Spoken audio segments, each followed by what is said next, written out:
Hello दोस्तों। आज हम लोग एक सीरीज ऑब्जेक्टिव का सीरीज पार्ट 7 करेंगे, जिसमें हम लोग 10 कॉन्सेप्ट को सीखेंगे। अपरिमेय संख्या हम लोगों का पहला कॉन्सेप्ट है कि ऑब्जेक्टिव में 5 3 4 प्रश्न ऑब्जेक्टिव में अपरिमेय संख्या से पूछा जाता है। तो हम लोग अपरिमेय संख्या और परिमेय संख्या को कैसे फाइंड करेंगे कि कौन सी संख्या अपरिमेय है, कौन सी संख्या परिमेय संख्या है। चलिए हम लोग इसको अच्छे से समझते हैं। तो देखिए, हम लोग सभी ऑप्शन को समझेंगे। ठीक है, पहला ऑप्शन क्या है आपका 64/81 रूट है। तो ठीक है, 64 का रूट आप करेंगे तो इसका फाइनल क्या मिलेगा 8। और 81 का रूट करेंगे, अगर आप 81 का रूट करेंगे तो ये 9 मिलेगा। तो ये 8/9 होगा। तो ये क्या होगा आपका परिमेय संख्या होगा। 2√3 है तो इसको आप, इसमें √3 लगा हुआ है, √3 को आप कभी भी पूरा पूरा वर्ग नहीं निकाल सकते हैं। तो ये क्या होगा अपरिमेय संख्या होगा। ठीक है, और यहाँ पे √21 कितना है 35, ये भी आप इसका वर्गमूल पूरा पूरा नहीं निकाल सकते हैं।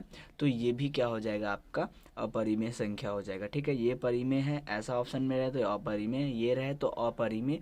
और √3 गुने √2 इनको आप गुना करेंगे तो √6, और √6 का भी वर्गमूल पूरा पूरा नहीं निकलेगा। तो ये क्या हो जाएगा आपका, तो ये होगा आपका अपरिमेय संख्या। ठीक है, तो ये अपरिमेय संख्या, ये अपरिमेय संख्या, ये अपरिमेय संख्या, और ये आपका परिमेय संख्या। तो इस तरह से अपरिमेय संख्या और परिमेय संख्या की पहचान की जाती है। अगला प्रश्न है, यदि कोई रेखा वृत्त को किसी एक बिंदु पर स्पर्श करती है तो वह रेखा कहलाती है। तो इसको हम लोग समझेंगे। ठीक है, देखिए, एक वृत्त हमने लिया छोटा सा, तो एक रेखा है, ठीक है, किसी बिंदु पे। तो ये रेखा वृत्त को किसी एक बिंदु पर जब टच करती है तो इसको हम लोग क्या बोलेंगे, ये क्यों कौन सी रेखा होती है, तो ये स्पर्श रेखा होती है। हमेशा जब कोई भी रेखा किसी वृत्त को एक बिंदु पर टच करे तो उसको हम लोग क्या बोलेंगे, इस रेखा को हम लोग रचना में क्या पढ़ते थे, स्पर्श रेखा। ठीक है, तो ये क्या होगा स्पर्श रेखा। तो इसका आंसर हम लोग क्या लिखेंगे, स्पर्श रेखा। ठीक है, तो इसका आंसर आप हम लोग लिखेंगे स्पर्श रेखा।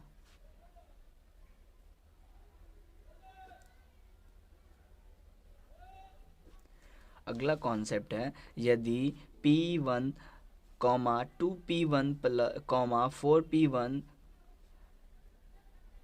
4P-1 AP में है तो P का मान हम लोगों को ज्ञात करना है। हम लोग इसे ज्ञात करने का सीखेंगे। चलिए हम लोग सीखते हैं। अगला प्रश्न है 24, 15, 22, 13 और 9 का परिसर क्या होगा। ठीक है, देखिए, परिसर निकालना बहुत इजी होता है। हम लोग इसको समझेंगे परिसर कैसे निकाला जाता है। एग्जाम में 1-2 क्वेश्चन इससे भी पूछे जाते हैं।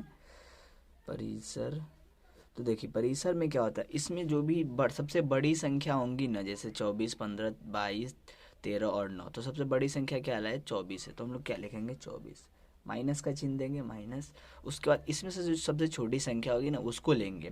तो 9, 13, 22, 15, 9, 24, इसमें से सबसे छोटी संख्या कौन सी है, तो 9 है। तो बस इसमें से हम लोग इसको घटाएंगे। तो 24 में से हम लोग 9 को घटाएंगे अगर, तो कितना आंसर मिलेगा, तो 14 में से 9 जाएगा तो 5 और 1 15। ये तो आपका क्या हो गया, ये आपका आंसर हो जाएगा 15। विकल्प में जहाँ भी आपको 15 मिलेगा तो वहाँ पे आप लगाएंगे। और यहाँ पे हम लोग सीखें क्या कि परिसर को किस तरह से निकाला जाए। तो परिसर में सबसे उच्च सीमा को निम्न सीमा में से घटा देंगे, मतलब उच्च सीमा में से निम्न सीमा को घटाएंगे, परिसर हम लोगों का निकल जाएगा। अगला प्रश्न हम लोग देखते हैं। तो cot 90 - ये फॉर्मूला वाला है। तो कॉट है ना, तो टेन कॉट एक दूसरे के आपस में मतलब क्या होते हैं, मतलब टेन कॉट का एक साथ होता है। ठीक है, तो यहाँ पे कॉट है तो यहाँ पे टेन हो जाएगा आंसर। ठीक है, अगर यहाँ पे टेन होता तो यहाँ पे कॉट हो जाता, साइन होता तो कॉस होता, कॉस होता तो साइन होता। ठीक है, और इसी प्रकार से अगर सेक होता तो सेक होता तो कॉसेक होता, और कॉसेक होता तो सेक होता। ये एक फार्मूला है। ठीक है, अगर आपको फार्मूला याद नहीं होता है तो हमने एक वीडियो डाला हुआ है, तो आप उसको अगर देखेंगे तो वहाँ से आप फार्मूला ईजिली समझ पाएंगे। ठीक है, हमने रटाया नहीं, हमको समझाना है तो हमने समझाया हुआ है। ठीक है, हम लोग अगला क्वेश्चन देखते हैं।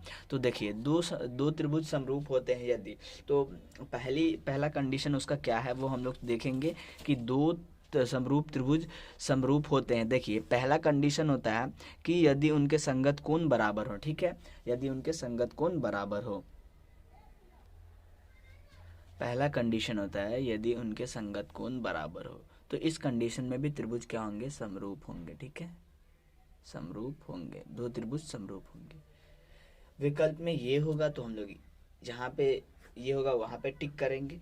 इसका एक और होता है कि उनकी संगत भुजाएं समानुपाती हो। दो कंडीशन होता है, ठीक है। और ये विकल्प में ये दोनों देता है, और ये क्वेश्चन एग्जाम में पूछा जाता है, ठीक है। ये स्किप करने लायक क्वेश्चन है, क्योंकि 100 प्रश्न सेलेक्ट करने होते हैं, तो ये प्रश्न भी उसमें सेलेक्ट होता है प्रति साल, ठीक है। तो यदि उनके संगत कोण बराबर हो तो दो त्रिभुज समरूप होंगे, और तथा उनकी संगत भुजाएं समानुपाती हो। ये ऑप्शन ए में होगा और ये ऑप्शन बी में होगा। तो एक और ऑप्शन होगा सी में कि ए और बी दोनों, और चौथा में कुछ भी हो सकता है, ठीक है। अगला प्रश्न है कि 3 - √3 क्या है, तो आप इसका आंसर खुद देंगे मुझे, ठीक है। हम लोग अगला प्रश्न देखते हैं।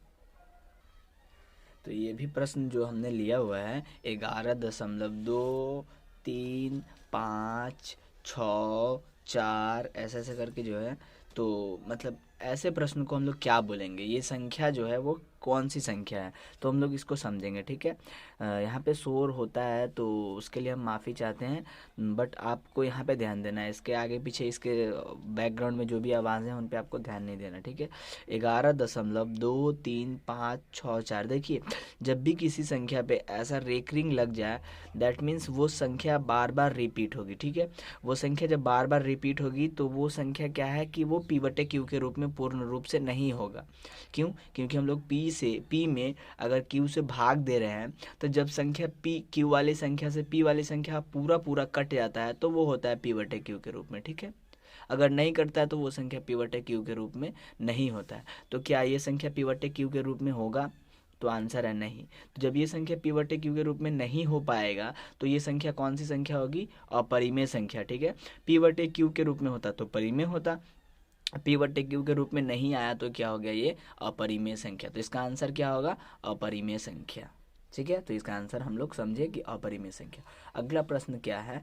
5.2, 3, 3, 3, फिर उसके बाद यहाँ पे डैश डैश से दिखाया गया है। तो यहाँ पे देखिए, यहाँ पे क्या है कि ये लाइन उसके ऊपर नहीं दिया हुआ है, ठीक है। बट ये संख्या 3 बार 3 रिपीट हो चुका है और डैश डैश डैश दिया हुआ है। कहने का मतलब ये 3 और आगे भी जा सकता है, ठीक है। रेकरिंग नहीं दिया, अलग की चीज़ें हैं। तो ये भी संख्या क्या है? पी बटे क्यू के रूप में नहीं होगा। ये संख्या क्या होगा? अपरिमेय संख्या। जब भी कोई संख्या बार बार रिपीट होता जाए तो वो संख्या अपरिमेय संख्या कहलाती है, ठीक है। तो ये भी बहुत इंपॉर्टेंट प्रश्न है। अगला प्रश्न हम लोग देखेंगे, और ये क्या है? 1/√7। तो इसका आंसर भी आप लोग कमेंट बॉक्स में देंगे कि ये कौन सी संख्या है, ठीक है। अब हम लोग अगले पार्ट में 71 से 80 तक के प्रश्नों को देखेंगे। तो चलिए मिलते हैं अगले वीडियो में, तब तक के लिए धन्यवाद।